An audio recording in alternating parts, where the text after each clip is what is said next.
ಮಾಡಿದ್ದಾಳೆ. ಅಗತ್ಯ ಬೇಕಾದದ್ದೇ ಕಾಣುವುದಿಲ್ಲ.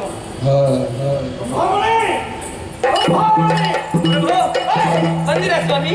ಬನ್ನಿ ಬನ್ನಿ ಬನ್ನಿ, ಊಟ ಮಾಡಿ ಊಟ ಮಾಡಿ. ಇಲ್ಲಿಗೆ ಅಲ್ಲದ ಮತ್ತೆ ಇಲ್ಲಿಗೆ ಬರ್ತೇನೆ. ಅಲ್ಲ, ನಾನು ಇಲ್ಲಿಗೆ ಬರುವವರು. ಊಟ ಆಗ್ಲಿಲ್ಲ, ಊಟ ಬಡಿಸ್ತೀನಿ. ಹೌದು. ಏನಲ್ಲ ಹಿಂದೆ ಮುಂದೆ ಮಾಡ್ತೀನಿ, ವಿಕಲ್ಪ ಆಗಿದೆ ನನಗೆ. ಏನಾಯ್ತು ಪ್ರಭು? ಊಟದ ಸಮಯ ಅಲ್ವಾ ಇದು? ನಾನು ಊಟ ಮಾಡಬೇಕಾದ್ರೆ ಅದಕ್ಕೆ ಮೊದಲು ಏನಾದ್ರು ಆಗಬೇಕು. ನೆನಪಿಲ್ವ ನನಗೆ? ಪೂಜೆ ಆಗಬೇಕು. ಹೌದು ಹೌದು, ಪೂಜೆ ಮಾಡಿ ಬಂದ. ಪೂಜೆ ಎಲ್ಲಿ? ಪೂಜೆ ಹೌದು. ಎಲ್ಲಿ ಪೂಜೆ ಮಾಡಿಲ್ಲ? ಅಲ್ಲಿ ಹೊಳೆ ಬದಿಯಲ್ಲಿ. ಯಾರು ಹೇಳಿದ್ರು ಹೊಳೆ ಬದಿಯಲ್ಲಿ ಪೂಜೆ ಮಾಡುವುದು? ಯಾರು? ಅಲ್ಲ, ಇವತ್ತು ನೀವು ಹೊಳೆ ಬದಿ ಮಾತ್ರ ಮಾಡುವುದಕ್ಕೆ ಪ್ರಧಾನ, ಉಳಿದದ್ದೆಲ್ಲ ಮನೆಯಲ್ಲಿ ಮಾಡುವುದಲ್ಲ. ಅದು ಯಾವತ್ತು ಹಾಗೆ. ಇವತ್ತು ಹೊಳೆ ಬದಿಯಲ್ಲಿ ಪೂಜೆ ಎಲ್ಲ ಮಾಡಿ ಈಗ ನೀವು ಬಂದವರು ಹಸಿವಾಗಿರಬಹುದು, ಊಟ ಮಾಡಿ ಅಂತ ಹೇಳಿದ್ದು. ಪೂಜೆಯಲ್ಲಿ ಮಾಡಿದ್ದೇನೆ, ಜಪಾಲಿ ಮಾಡಿದ್ದೇನೆ. ನಿನಗೆ ಯಾರು ಹೇಳಿದ್ದೆ? ಯಾಕೆ ವಿಕಲ್ಪ ಮಾತಾಡ್ತಿ? ಇಲ್ಲಿಗೊಬ್ಳು ಬಂದಿದ್ಲು. ನಾನು ದಾರಿಗೆ ಹೋಗುವಾಗಲೂ ಒಬ್ಳು ಬಂದಿದ್ದು. ಬಂದವಳು ನನ್ನ ಕಾಲ ಮೇಲೆ ಬಿದ್ದು ನಡಿಲಿಕ್ಕೆ ಆಗುದಿಲ್ಲ. ಅವಳಿಗೆ ಅಸಹಾಯ ಸ್ಥಿತಿ. ವೃದ್ಧೆ ಅವಳಪ್ಪ. ಹೌದೇ? ಅವಳಲ್ಲಿ ಮಾತಾಡಿದೆ. ಅನ್ನ ಇಲ್ಲ ಹಾಗೆ ಹೀಗೆ ನಿನ್ನನ್ನು ಸಾಕಿದ ತಾಯಿ ಅಂತೆಲ್ಲ ಹೇಳಿದ್ರು ಪಾಪ. ಹೌದೇ? ನನ್ನ ಸಾಕು ತಾಯಿ ಅಂತ ಅವಳು. ಓಹೋ.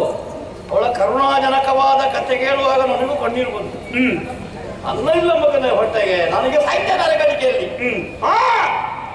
ದಾರಿಗನ ಅರಮನೆ, ದಾರಿಗನ ಸಾಮ್ರಾಜ್ಯದಲ್ಲಿ ನಿನ್ನಂತರೂ ಸಾಗಿ ಖಂಡಿತ ಇಲ್ಲ. ಹೋಗುವ ಅರಮನೆಗೆ ಹೆಂಡತಿದ್ದಾಳೆ ರಂಭಾಮಣಿ, ಕೇಳು ಅಂತ ಹೇಳಿ ನಾನು ಕಳಿಸಿಕೊಟ್ಟು ಬಂದ. ಇಲ್ಲಿಗೊಬ್ಳು ಬಂದು ಸಣ್ಣ ಹುಡುಗಿ ಮುದುಕಿಯನ್ನು ಕಳಿಸಿದ್ದು ನಾವು. ಇಲ್ಲ ಸ್ವಾಮಿ, ಇವಳು ಸಣ್ಣ ಹುಡುಗಿ ಕೇಳ್ತಾಳೆ. ಇಲ್ಲಿಗೆ ಬಂದು ನನ್ನಲ್ಲಿ ಮಾತಾಡಿ ಪರಿಚಯವನ್ನೆಲ್ಲ ಕೇಳಿ ಇದು ಚಕ್ರ ಬೇಕು ಅಂತ ಕೇಳಿದ್ದು. ಹೌದು, ಚಕ್ರ. ಹೌದು. ನಾನು ಒಂದು ಕೇಳುವ ನೀನು, ನಿನಗೆ ಬರಬರುತ್ತಾ ಈ ವೃದ್ಧೆಯರೆಲ್ಲ ಸಣ್ಣ ಪ್ರಾಯದ ಹುಡುಗಿಯರಾಗಿ ಕಾಣಲಿಕ್ಕೆ ತೊಡಗಿದ್ರೆ ಹೇಗೆ? ಇಲ್ಲಪ್ಪ, ಮತ್ತೆ ನಿಮಗೆ ಅರುಳು ಮರುಳು ಆಗಿರ್ಬೇಕು. ಯಾಕೆ? ಇದು ಬಂದದ್ದು ಹುಡುಗಿ, ನೀವು ಹೇಳ್ತೀರಿ ವೃದ್ಧೆ ಎನ್ನುವ ಹಾಗೆ. ಹಣ್ಣು ಮುದುಕಿ ಬಂದದ್ದು ನನ್ನ ಮುಂದೆ ಬಂದವಳು 18ರ ತರುಣಿ. ಒಂದು ಚಕ್ರವನ್ನು ಕೇಳಿದ್ರು. ಚಕ್ರ ಕೇಳಿದ್ರು ನೀನು? ಚಕ್ರ ನಮ್ಮ ಪ್ರತಿಪಕ್ಷದವರು ಯಾರಿರ್ಬೇಕು ಅವರನ್ನು ಬಳಸಿಕೊಟ್ಟದಾಗ? ಹೌದಪ್ಪ. ಕೊಟ್ಟಿ ಹಾಗೆ ನಾನು ಹಾಗೆ ನಿಮ್ಮಲ್ಲಿ ಕೇಳದೆ ಕೊಡ್ತೇನಾ? ನಿಮ್ಮ ಮಡದಿ ನಾನು ರಂಭಾಮಣಿ. ನನ್ನ ಹೆಂಡತಿ ಹಾಗೆ ಸುಲಭದಲ್ಲಿ ಕೊಡುವಳಲ್ಲ ಅಪ್ಪ. ಎರಡು ಬೈದೆ ಅವಳಿಗೆ ನಾನು. ಏನು ಇದೆ? ಎಂತದ್ದು ಚಕ್ರ ಅಂತ ಕೇಳಿದ್ರೆ ಎಂತದ್ದು ನಿನ್ನ ಮನೆಯ ಬಂಡಿಯ ಚಕ್ರ? ನೀನು ಬೈಯುವುದಲ್ಲ, ಕ್ಯಾನ್ನೆಗೆ ಬಾರಿಸಬೇಕು. ಅವಳ ಬೆನ್ನಿಗೆ ಬಾರಿಸಿದ್ದೇನೆ, ಕೆನ್ನೆಗೆ ಬಾರಿಸಲಿಕ್ಕೆ ಒಂದು ಬಾಕಿ ಬಾರಿಸಲಿಲ್ಲ. ಅದು ಅಲ್ಲಿಗೆ ಶಬ್ದಗೆಟ್ಟು ಪಟ ಪಟ ಅಂತ. ಆಗ ಅವಳು ಹೇಳಿದ್ದು, ನೀವು ಹೀಗೆ ಮಾಡ್ತೀರಿ ಅಂತ ಗೊತ್ತುಂಟು ನನಗೆ.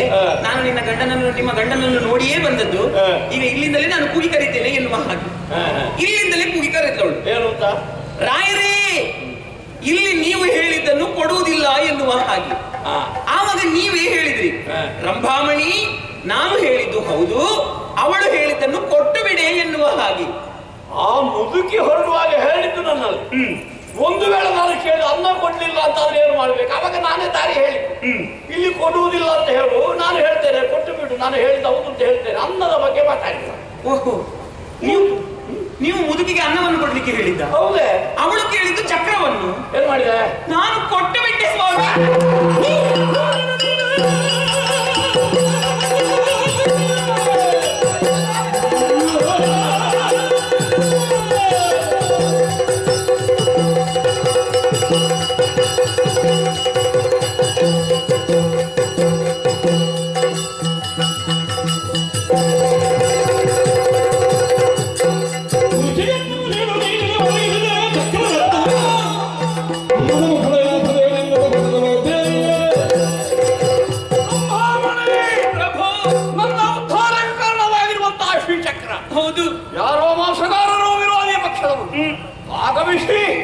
ವಂತನೆಯಿಂದ ಅದನ್ನು ಅಪಹರಿಸಿದರೆ ಬಿಡಲಾರೆ, ಅದನ್ನು ಪಡೆದೇ ಸಿದ್ಧ. ನಮ್ಮ ನಗರದ ಸರಹದ್ದು ಬಿಟ್ಟು ಹೊರಗೆ ಹೋಗ್ಲಿಕ್ಕೆ ಸಾಧ್ಯ ಇಲ್ಲ. ಅವರನ್ನು ತಡೆದು ಚಕ್ರ ಸ್ವಾಧೀನೀಕರಿಸಿಲ್ಲ. ನಾನು ದಾರುಕ ಅಲ್ಲ.